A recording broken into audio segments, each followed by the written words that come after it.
2 தினங்களுக்கு முன்னர் சமர்ப்பிக்கப்பட்ட பட்ஜெட்டில் தமிழ்நாடு என்ற வார்த்தை இடம்பெறவில்லை.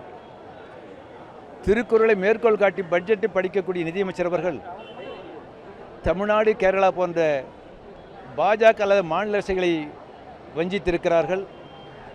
அத்தகைய மத்திய அரசு தான் இந்த உஜ்வாலா டிஸ்காம் அஷூரன்ஸ் யோஜனான்னு சொல்லக்கூடிய உதய் திட்டத்தை அமலாக்கி ஆண்டுதோறும் ஜூலை மாதம் மின் கட்டணத்தை உயர்த்த வேண்டும் என்று மாநில அரசுகளை கட்டாயப்படுத்துகிறது. உதய் திட்டத்தின் அடிப்படையில் இங்கே கடந்த 22ஆம் ஆண்டு மின்கட்டணம் உயர்த்தப்பட்டது, மீண்டும் தற்போது உயர்த்தப்பட்டிருக்கிறது. இந்த மின்கட்டண உயர்வு என்பது ஏழை எளிய நடுத்தர மக்களை கடுமையாக பாதிக்கிறது. குறிப்பாக ஒரு கொத்தனார் வீட்டில் மிக்சி கிரைண்டர் மட்டும் இருந்தால் அவர் கட்டண உயர்வுக்கு முன்னதாக கட்டிய தொகை என்பது 2 மாதத்துக்கு ஒரு முறை 470 ரூபாய். இப்பொழுது 2 முறை கட்டணம் உயர்த்தப்பட்ட பிறகு அந்த கொத்தனார் கட்ட வேண்டிய மின்கட்டண உயர்வு என்பது 470ஆக இருந்தது 1060ஆக உயர்ந்திருக்கிறது.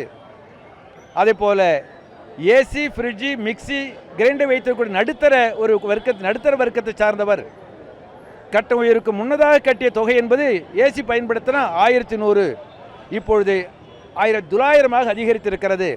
ஒரு டீ கடை வச்சிருக்கார், ஃப்ரிட்ஜ் வச்சிருக்காரு, டீ கடை நடத்துகிறாரு. மின்கட்டண உயர்வுக்கு முன்னதாக ஒரு கட்டிய தொகை என்பது 2 மாதத்துக்கு 1400 ரூபாய், இப்படி 2400 அதிகப்பட்டிருக்கிறது.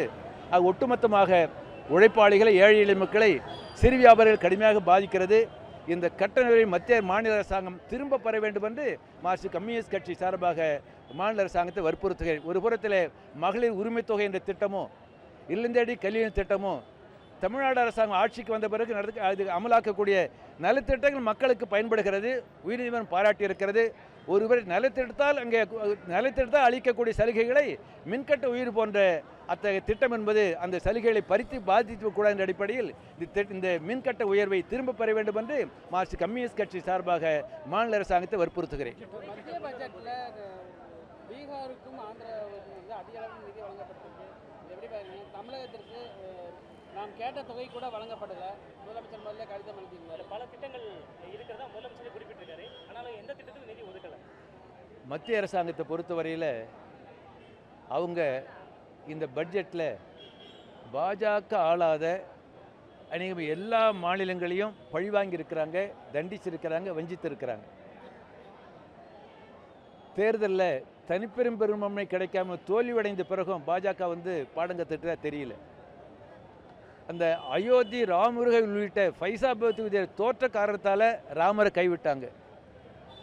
தமிழ்நாட்டில் ஒரு தொகுதியும் ஜெயிக்கலை என்றதால் தமிழ்நாட்டை கைவிட்டிருக்கிறாங்க. ஆகவே மத்திய அரசாங்கத்தினுடைய இத்தகைய கொள்கையை ஏற்றுக்கொள்ள முடியாது.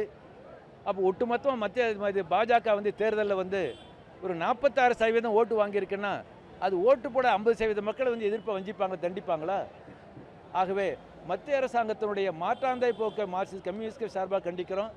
அது குறிப்பாக ஏற்கனவே உத்தரப்பிரதேச மாநில அரசு மூலம் மத்திய அரசாங்கத்துக்கு வரக்கூடிய ₹1 வருவாய் இருந்ததுன்னு சொன்னால் வரி வருவாய், அந்த திரும்ப மத்திய அரசு உயிர்ப்பிக்க தருவது என்பது ₹2. ஆனால் தமிழ்நாட்டுக்கு அப்படி இல்லை. ஆகவே மத்திய அரசாங்கத்தினுடைய பாஜக பழிவாங்கக்கூடிய அதை எதிர்த்து போராடுவதற்கு மார்க்சிஸ்ட் கம்யூனிஸ்ட் தயாராக இருக்கிறது. இந்த இந்தியா கூட்டணி கட்சிகளை மத்திய அரசாங்கத்தினுடைய இந்த ஒரு பாகுபாடான அது போக்கு, பாஜக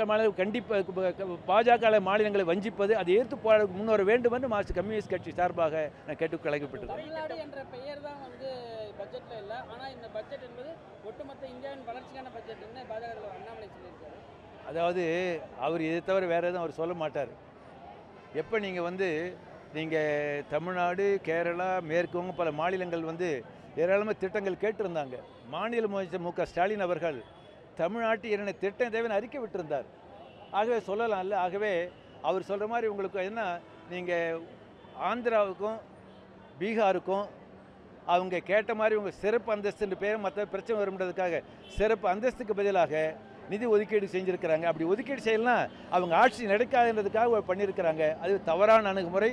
அப்படி பாகுபாடு படுத்தக்கூடாது மார்க்சிஸ்ட் கம்யூனிஸ்ட் சுட்டி காட்டுகிறாங்க.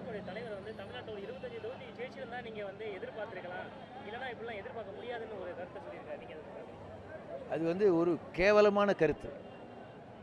நீங்கள் தேர்தல் நடைபெறுகிற போது அதில் வெற்றி தோல்வி என்பது பிரச்சனை இல்லை. ஆனால் மாநிலங்களிலோ அல்லது அகில இந்திய அளவிலோ தேர்தல் நடைபெற்று ஒரு கட்சி ஆட்சிக்கு வருகிறது என்றால் அதற்கு பிறகு எல்லா மக்களுக்கான அரசு அது. ஓட்டு போட்டாங்க போடலை, ஜெயிச்சோம் தோத்துட்டோம், அப்படி பாகுபாடு பார்க்கக்கூடாது. ரொம்ப உங்களுக்கு ஒரு கேவலமான கருத்தை பாமக தலைவர் அன்புமணி சொல்லியிருக்கார். சரியானதல்ல.